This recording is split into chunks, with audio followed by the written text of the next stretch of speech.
Hello everyone, this is Igal and today I'm excited to talk about a topic that's close to my heart and something that I was involved with in the last 6 or 7 years at least, and it is how to find and hire virtual assistants for your e-commerce business. So what are we going to cover today? We'll do an overview of what is a VA and what good things they can do for our business as e-commerce sellers. Then I'll show you my secret formula of creating great job posts. And what it means is that I'll show you some very specific tips and things that you should include in your job formula or in your job post that will bring you the best candidates and will make it easier for you later to filter out of them the best ones and have the ones that you really want for your business. Then I'll show you a VA GOLDMINE, which is a website from which I took a lot of good virtual assistants, and believe me, I tried a lot of places, a lot of websites and services, and this is by far the best one with the best quality people. We'll talk about screening, because if you do your job formula or job post formula in a good way, you will receive a lot of candidates, a lot of potential people who want to work with you and respond to your post. And then finally, we'll talk about training. Now, obviously, I cannot really go in depth here because it's a very big topic that took me a lot of time to understand and learn and be good at, but I'll give you some very good pointers with which you can definitely start and work with virtual assistants. So let's go ahead and start with what's a virtual assistant. So according to Wikipedia, a virtual assistant is generally self-employed and provides professional administrative, technical, or creative social assistance to clients remotely from a home office. Now, virtual assistants come from many countries. In fact, I think almost in any country you will find virtual assistants. Mainly, we can find virtual assistants in Philippines, in India, in Eastern Europe, but also in very developed countries like the United States, United Kingdom, and so on. So they're all over the globe, and the good thing about them is that as opposed to employees, you don't have to pay any employee-related taxes or benefits or insurance. You simply pay them for their job or the service render, and if you're going by hours, which I suggest you do, you just decide on how many hours you want them to work for you and then pay them per hour the agreed upon salary. So that's very simple and very easy, especially for new businesses and sellers that are just starting out. What things can VAs do? VAs can do a lot of things. This is just a very small and partial list of what they can do, which is more geared towards what we do, which is selling on eBay or any other platform. The most popular tasks are customer support. They're great with this, and it's easy to teach them how to do it well. Listing items, this is something that is great for virtual assistants because as opposed to freelancers who work for you per a project basis and then they stop working or you can hire them again, with virtual assistants they work with you daily on a day-to-day basis. So things like listing items, which should be done regularly, is perfect for virtual assistants as a task. Item optimization, also social media management. For example, this very video that I'm creating for you will soon be edited and uploaded by my virtual assistant to several platforms. Web development even. This is something that's more advanced actually because it's better that you be someone who knows what they're doing, maybe a programmer or a project manager in that field, but you can really find great people in the Philippines, in India, or anywhere else if you do your filtering and your screening in an efficient way, and we'll talk about that. What VAs should not do, or things that you should never give your VAs to do or access. Well, the first and most important thing is access to PayPal. Never give them the access or credentials to your PayPal account. And the reason is that even if they're the best person in the world, but remember that in their country, for example, a monthly salary can be $200 or $300 monthly, then if they see your PayPal and you have there, let's say, $2,000 or $3,000, it's very dangerous, because they will easily be able to transfer this money to their account and run away and disappear. Now, I'm not saying that they will do this. Actually, from my experience, that's happening very rarely. But you really don't want to put yourself in such a position. You don't want to give them any control of your funds on PayPal or on your bank or credit card, or also accounts that have credit. For example, if you're using Amazon and you have a balance there that you put with gift cards, let's say, it's better not to give them access to it, at least not in the first couple of months. Other stuff that you shouldn't give them access to or shouldn't give them to do is things that you don't know how to do yourself. There's a big kind of misconception in the internet business world, where when you want to do something, for example, you want to be the best affiliate marketer, you might think, okay, what I'll do is I'll hire someone who is a very good affiliate marketing virtual assistant. I'll pay them $2 or $3 or $4 per hour, and then they will bring me profit of $5,000 or $10,000 per month. This is a big misconception, because first of all, if they were able to do that themselves, they wouldn't work for you. They would just do it without anyone else as their boss.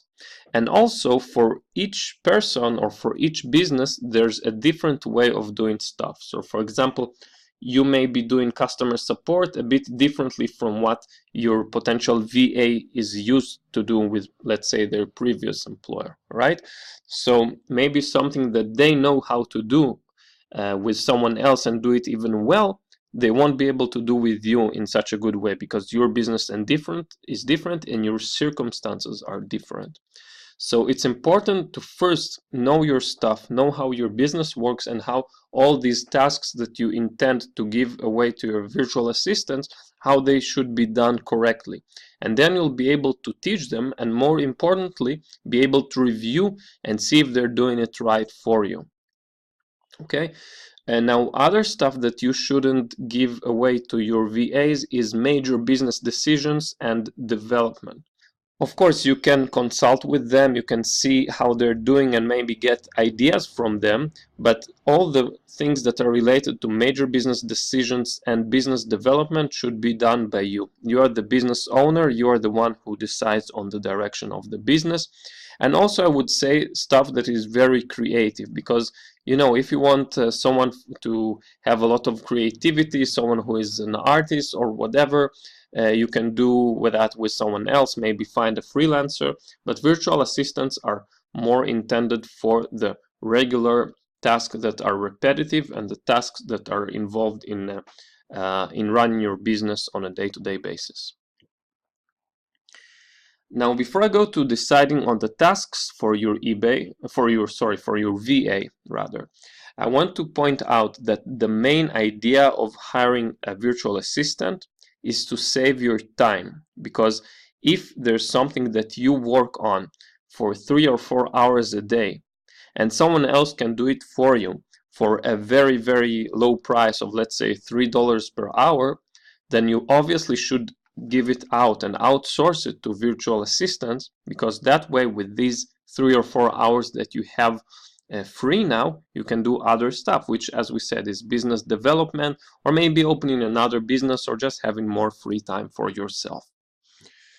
So what do you decide to give your VAs? How do you decide?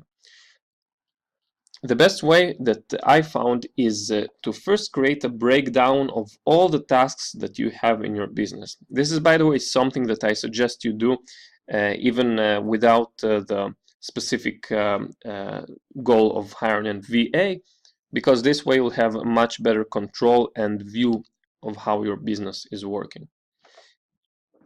Then mark how much time each of these tasks take. So for example, I have customer support, maybe I do 2 hours of that.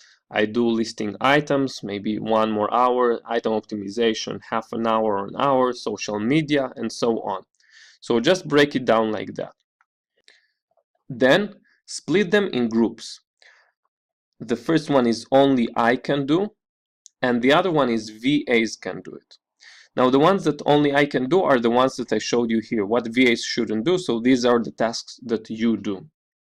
And the other ones are tasks that the VA can do, and this is, you'll see, is about 80% of all the tasks in your business. And if you're not sure, so you have to think about it. If I were not able to do that, would it be something that someone else could do it? For example, if you go on an unplanned vacation, would you be able to teach someone to do that? If the answer is yes, great, then a virtual assistant can do it as long as they do not have to physically be near you. So for example, if it has to do with something like buying you supplements, like vitamin supplements, and give it to you where they have to be physically, then yeah, you wouldn't do that with a virtual assistant. But other than that, which is, I would say, 90% of the tasks at least, are some things that definitely can be done by a VA. So let's go to the job post formula. And with this formula, I was able to filter and screen many candidates very quickly and give myself the opportunity to have the best ones work for me. This is something that took me years to figure out, so I think you'll get a lot of benefit from using that too. So the job post is consisting of 5 main parts. The first one is the title. The title can be just as simple as full-time virtual assistant or whatever you decide you want for an e-commerce business. Or it can be a question. For example, are you interested in an easy work from home job? Question mark.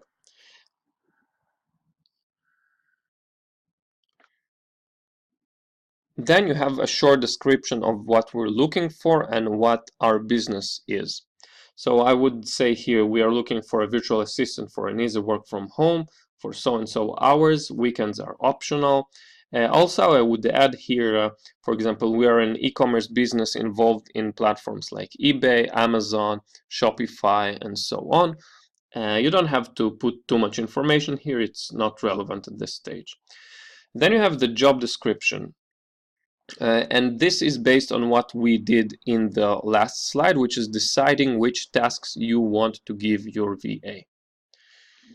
The next one is requirements. So we always want people who have the ability to work for the amount of hours that we decided. So for, in our case, let's say full time. Diligence and attention to detail, of course, distraction-free workspace with reliable, fast internet connection. As you probably know, in many places in the world, they are not as lucky as we are to have a good and fast internet connection. There are electricity shutdowns sometimes. So you want to make sure that this person, as much as possible, can provide a good, reliable service to you, and this is very, very reliant on their internet connection and their ability to work from home in a distraction-free workspace. And this is something that you can also see in the interview. You have to notice, do they have any background noise? Are they actually in their home, or are they using an internet cafe, which you definitely don't want to deal with? Do they even have a computer at home that they can work for you with?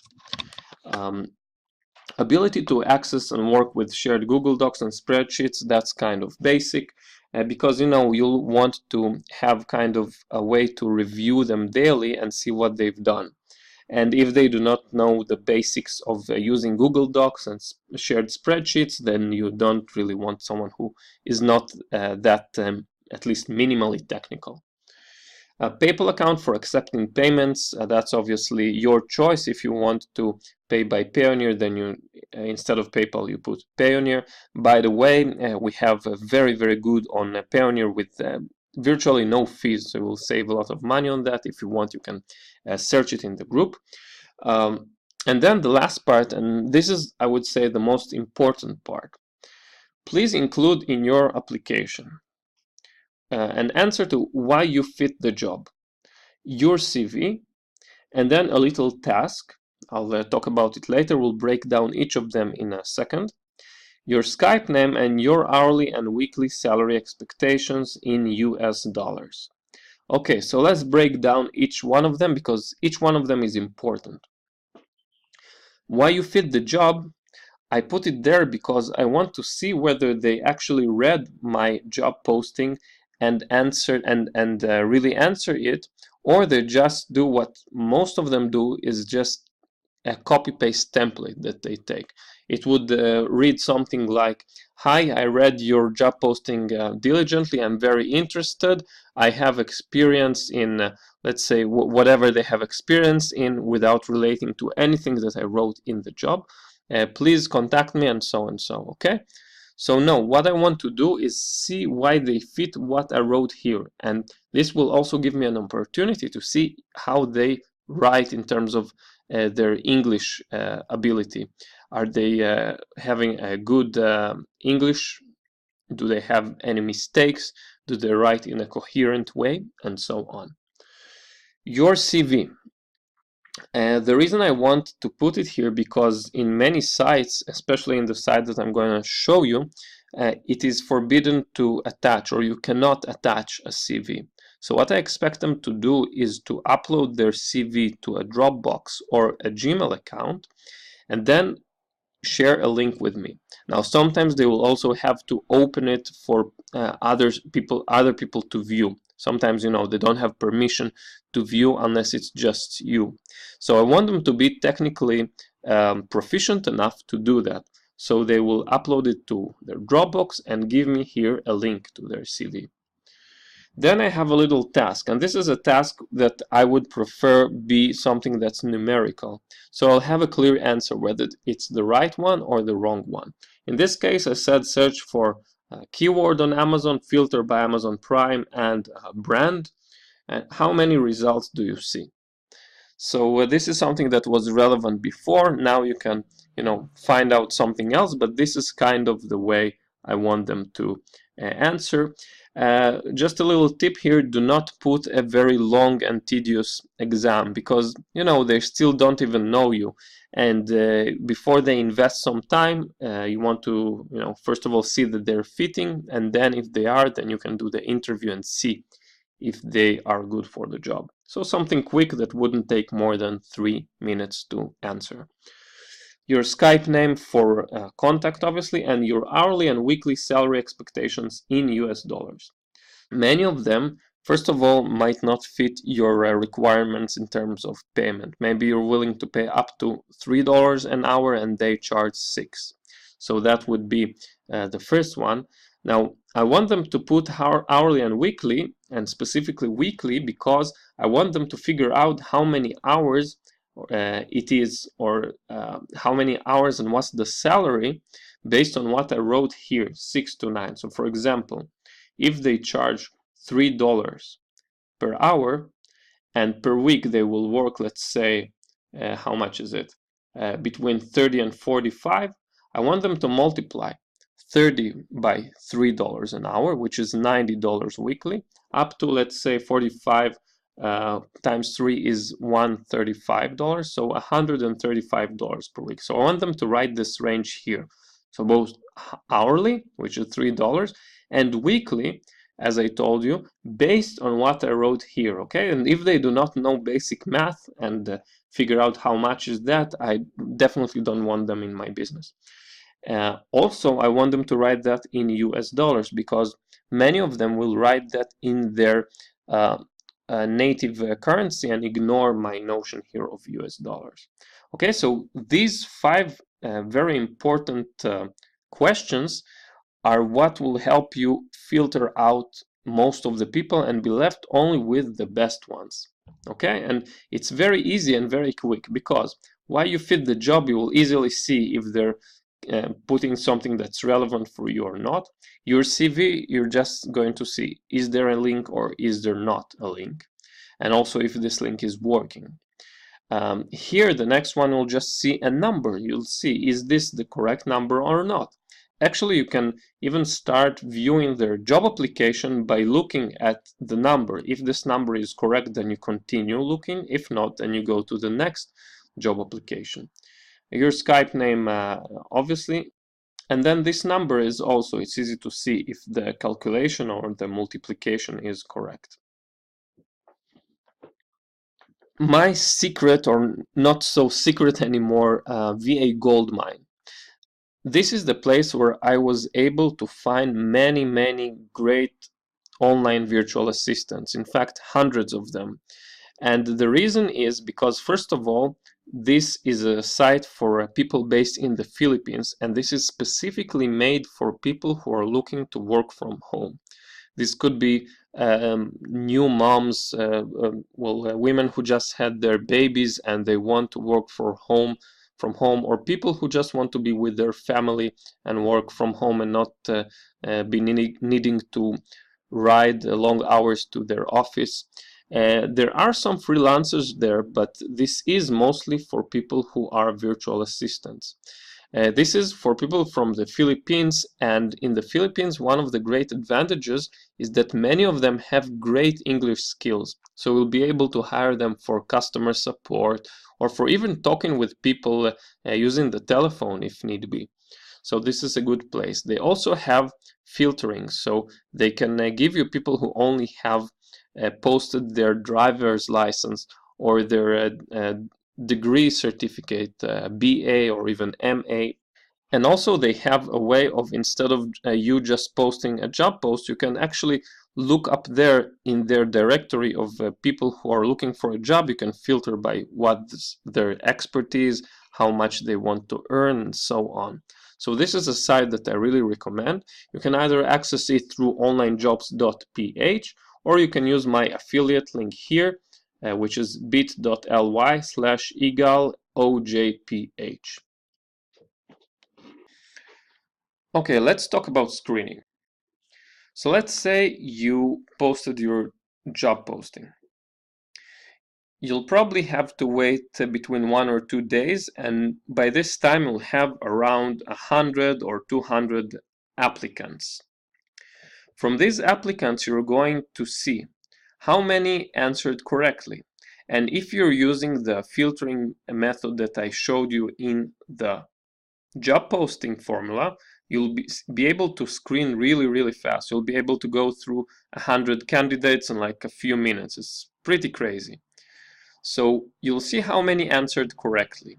Let's say just 4 or 5% had answered correctly and had great English, and so on and so forth.